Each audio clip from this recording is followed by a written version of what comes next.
वैसे सर आज buzzing stock की सूची थोड़ी लंबी होगी, तो जरा सेलेक्टिवली नजर रखिएगा।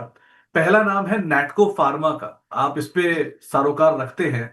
पहली बार जब ये फ्री फॉलिंग नाइफ में था तब आपने इस पे बात की थी, और वहां से शेयर चला भी बढ़िया। और अब इसने एक एक्विजिशन किया है एडकॉक इंग्राम का। करीब 35-36% का एक्विजिशन है। 2000 करोड़ रुपए में ये सौदा किया है। 21 करोड़ रुपए में के आसपास का एक निवेश की बातचीत है। 2100 करोड़ रुपए के आसपास की। अब क्या करना चाहिए? Buy on rumour sell on news दिख रहा है आज तो, वैसे कल क्योंकि चला था इस खबर पे ही। अभी क्या करें? सर देखिए, अगर आपने पोजीशन इसमें बना रखी है और मीडियम टर्म के लिए आप होल्ड कर रहे हैं तो मैं आपको बोलूंगा बिल्कुल विचलित ना हो। मैं आपको एक स्टॉप लॉस सुझा देता हूँ। 928 के स्टॉप लॉस के साथ आप इसमें अपनी पोजीशन बनाए रखें, क्योंकि ये अभी आपको जो परफॉर्मेंस है ना, ये देखने को मिल रहा है और हो सकता है अभी आपको 965 तक के भी लेवल्स दिखा दे। बट अभी ये एक बड़े अप ट्रेंड के लिए तैयारी करके बैठा हुआ है। पहला लेवल 1140 का, 1150 का आ रहा है। तो ये स्टॉप लॉस के साथ अपनी पोजीशन आप बरकरार रखें। और जिन्होंने नहीं लिया है, अगर उनको खरीदने को मिले तो आपको बोल देता हूँ 960 968 की रेंज में जहां मिले अपनी पोजीशन बना लीजिए। अच्छे अपसाइड के लिए अभी भी तैयार है। ओके। इसके अलावा अगले स्टॉक की तरफ रुख करते हैं जहां पर आज न्यूज फ्लो ट्रिगर है। उसमें है इन्फोसिस। नतीजे आए, नतीजों में उन्होंने गाइडेंस भी बढ़ाई, और गाइडेंस बढ़ाने के बावजूद भी स्टॉक आज नीचे की तरफ ही कामकाज कर रहा है। रेवेन्यू करीब करीब $494 करोड़ आया है। अनुमान था $488 करोड़ का, और बाकी नंबर से अनुमान से बेटर है। लेकिन आज आईटी का दिन नहीं सही है, इसलिए टूट रहा है। क्या करना चाहिए इसमें? सर अभी अगर आपकी पोजीशन नहीं है तो मत बनाइए।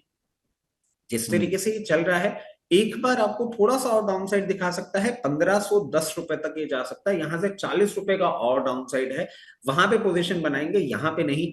और अगर आपने इसको मध्यम अवधि के लिए होल्ड कर रखा है और चाह रहे हैं अपनी पोजीशन और बढ़ाना, तो आपको बोलूंगा 1510 रुपए में अपनी और पोजीशन बढ़ा लीजिएगा। ये मीडियम टर्म में अब आपको एक टर्न अराउंड स्टोरी बनता हुआ दिखाएगा, और 1750 का पहला ऐसा टारगेट है जो आपको बहुत जल्द देखने को मिलेगा। ओके।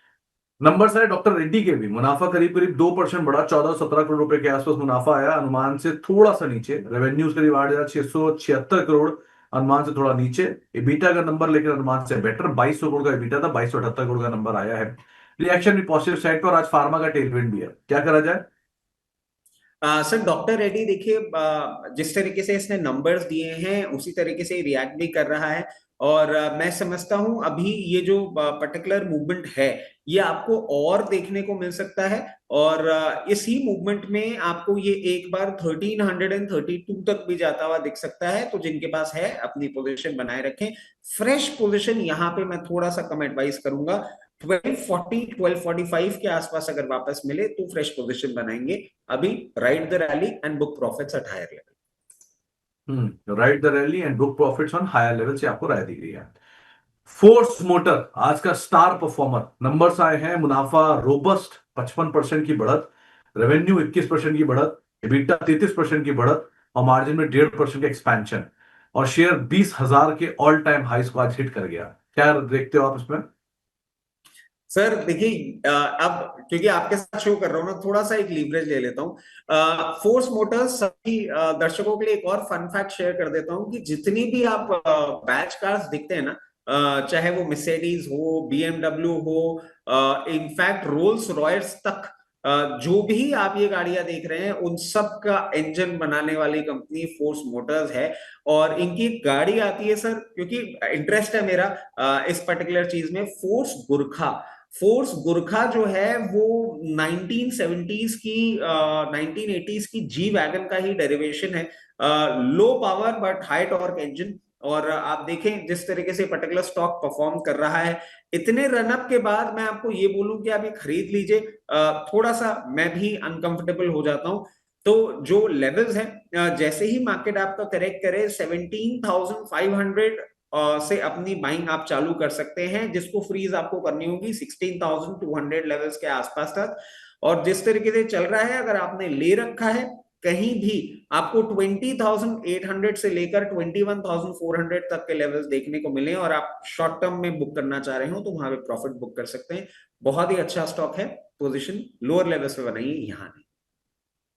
तो आपको एक फन फैक्ट और रख देता हूं इसके सामने।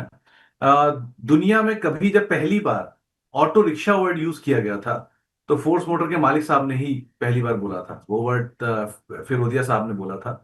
और जय हिंद इंडस्ट्री इनकी पेरेंट कंपनी है, जो बजाज ऑटो में 5% स्टेक रखती है। वो कंपनी नॉन लिस्टेड है, पहले टाइम पे इनके पास स्टेक था, बाद में उसको ट्रांसफर करके जय हिंद को दिया गया, और जय हिंद नॉन लिस्टेड है। तो फिरोदिया ग्रुप पुणे का माना जाना ग्रुप है, और बजाज ग्रुप के साथ इसकी शुरुआत हुई थी। इस कंपनी का जो पुराना नाम था वो बजाज टेम्पो के नाम से था, बाद में उसका नाम बदलकर फोर्स मोटर रखा गया। तो ये पुरानी हिस्ट्री में बहुत बहुत सिग्निफिकेंस है इस कंपनी की। अच्छी कंपनी है, और बहुत समय से इस कंपनी के नंबर्स पे इस तरह का इंप्रूवमेंट देखने को मिल रहा है। अगला नाम है परसिस्टेंट सिस्टम। आज का बड़ा एक्सीडेंट। मुनाफा तो 7% बढ़ा है, रेवेन्यू 2.5% बढ़ा है, इबिट 2.5% बढ़ा है, मार्जिन भी स्टेबल है, लेकिन बाजार ने बहुत बुरी तरह से इसको आज तोड़ दिया। करना क्या चाहिए इसमें? सर देखिए, बाजार है और जिस तरीके से इसको कर रहा है, मैं समझता हूं अभी इसको थोड़ा सा आप ना और जाने दीजिए। आपको 4800 के आसपास अगर सही लगे तो 4800 के आसपास आप इसमें पोजीशन बना सकते हैं। 4800 के आसपास जो पोजीशन बनाएंगे उसका एक स्टॉप लॉस भी हम बनाएंगे, वो होगा 4540 का। 4540 के नीचे अगर बंद होता है तो पोजीशन हम वहां छोड़ देंगे। और 4800 के आसपास जो आप पोजीशन बनाएंगे उसका पहला टारगेट आएगा 5400 का, और उसके बाद का आएगा 6000 का। ये करेक्शन को थोड़ा सा और नीचे जाने दें, अच्छी आपको medium term trading opportunity stock बनाता हुआ दिख सकता है। इन लेवल्स को ध्यान कर लीजिए, अकॉर्डिंगली ट्रेड कर सकते हैं। तो परसिस्टेंट को लेकर एक राय आपने अभी अभी सुनी।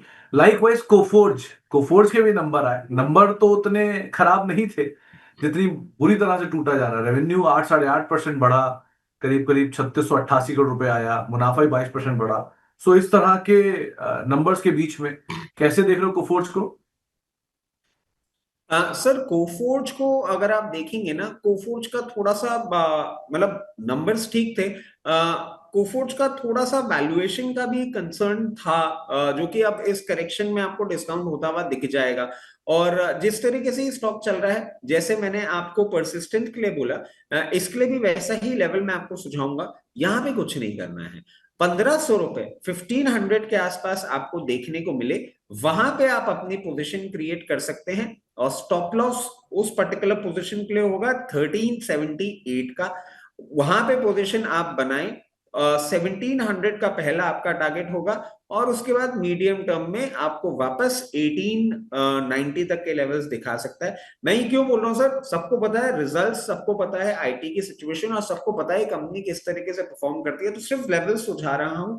आपको अच्छी प्राइस पे एक ढंग का स्टॉक देखने को मिलेगा, डेफिनेटली आपको अपनी पोजीशन बनानी ही चाहिए।